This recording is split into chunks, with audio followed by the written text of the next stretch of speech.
All right, continuing on. So one part of this class is learning what amendments are really important to understand as a law enforcement officer. So we've already covered the Fourth Amendment and search and seizure, and now we have the First Amendment. The First Amendment um, it states that Congress shall make no law prohibiting free exercise of religion or abridging the rights of free speech and peaceful assembly, and the police are frequently involved in protecting these rights. I'll give you an example.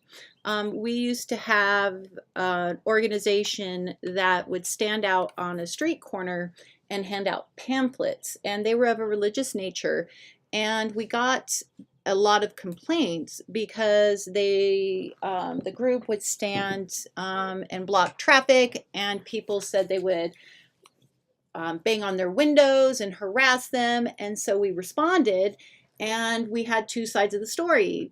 One group felt as though they have the right to the First Amendment, and the other group felt that they were being harassed and traffic was being stopped and all of that. So the police often get called in to look at these, and therefore, because of these issues, they have to know the law and understand what the amendments are and what the laws are related to them. So therefore, how we solved it was we actually met with the organization leaders and we came to an understanding, and if there was ever issues, we contacted the leaders. But it takes a lot of work. It's not always as easy as going out there and enforcing the law. A lot of times there's people that have feelings and very strong feelings on certain issues, and because we have the First Amendment, they have to be allowed to exercise those freedoms, but also they have to make sure that they're not breaking the law in the process. So it's a fine line, and your good departments will work and talk through those issues with people to make sure that the law's not being broken, but also there's an understanding of the law and it works for everybody. All right. The police may be present at athletic events, holiday parades, and concerts, also to control pedestrian and vehicular traffic. I got to tell you, the most issues that I normally see with the First Amendment is protesters are out and somehow impeding traffic, and that's generally why police are called, is because of that. All right. Second Amendment. Second Amendment deals with the right to bear arms, and obviously has been a source of considerable litigation. The right to carry concealed weapons has received a good deal of attention as well. One of the links, if you go through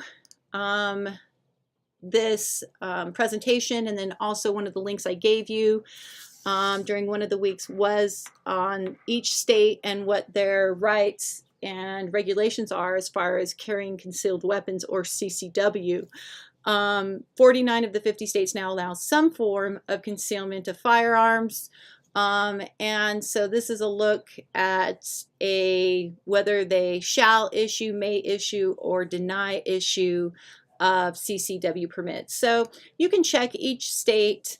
Here's a look at them, and I think this map needs to be updated because there has been some changes, but I gave you a link so you can go look at that. And a lot of people that I have found want to exercise their rights to open carry as well. Most states have an open carry, not all, but most states have open carry, and I put a link to that map as well to look at what states you can open carry a firearm without any type of permit, as long as that gun is registered, depending on the type of gun. And a lot of people get scared with that, so that's where police get called in. And generally what we do, if somebody is open carrying, we make sure that they are not breaking the law and that their gun that they are carrying is registered or it's not stolen. And we're just making sure they're not breaking any law. Again, we're making sure it's not criminal. All right, we've gone over the Fourth Amendment already, so I'm not going to cover it. Just make sure you understand probable cause and reasonable suspicion. As a quick reminder, probable cause, if we come down here, basically states that when facts or circumstances within the police officer's knowledge, based on reasonably trustworthy information, is sufficient to warrant a person of reasonable caution to believe that an offense has been or is being committed. And so that person can be searched. Even if they say, no, I don't want to be searched, they can be. And then you have reasonable suspicion, which is the Terry v. Ohio stop and frisk, or Terry stop, which means that based on facts, logical conclusions, an officer thinks that a crime is about to occur, or somebody has evidence of a crime on them, and so that officer can stop, can detain the person, and can pat down search. Again, that means that the officer cannot go inside the pockets or search an entire person thoroughly, but they can feel around the pocket, and if they immediately know what something is, pull that out. Also, just so you know, and this is something you'll want to know for the test, that in every state they have different rules for how long, if a cop has reasonable suspicion or is detaining you because they think you may have committed a crime, how long they can detain you. In Oregon, it's a reasonable amount of time. So for example, if I stop somebody because they meet the description of a robbery suspect, and I have to bring the witnesses from the bank to where the suspect is at to do a one-on-one identification, and the witnesses are an hour away, and I have that suspect detained there for an hour and a half, that's reasonable. Now, if I allow the witnesses from the bank to go to lunch, go home and take a nap, and I detain the suspect for 6 hours, that is not reasonable. Other states are different. Nevada, where I worked, you can only detain a suspect for 1 hour.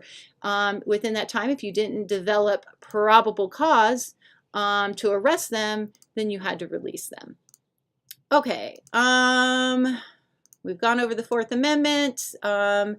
Really quickly, some other things with the Fourth Amendment that you need to know about is search and seizures without a warrant. Whenever possible, obviously officers want to get a warrant, but sometimes that's not always going to happen. But whenever it's available, the officer will always try to get a warrant.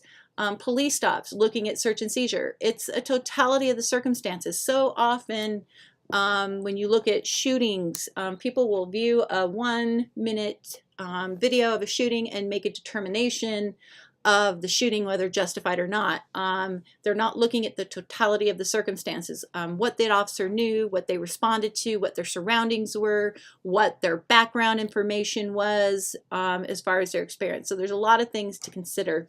Also under the Fourth Amendment, we have the plain view doctrine, which says if an officer is legally where that officer can be, and an officer sees something illegal, that officer does not need a warrant to gain that evidence. And one of the most common examples is an officer was invited into a home or is responding to a home because there's been a call of domestic battery or a 911 call. The officer's in the home and the officer sees cocaine on the coffee table. That officer doesn't need to stop and go get a warrant to be in that house. The officer was already in the house or invited in the house and saw something in plain view. All right.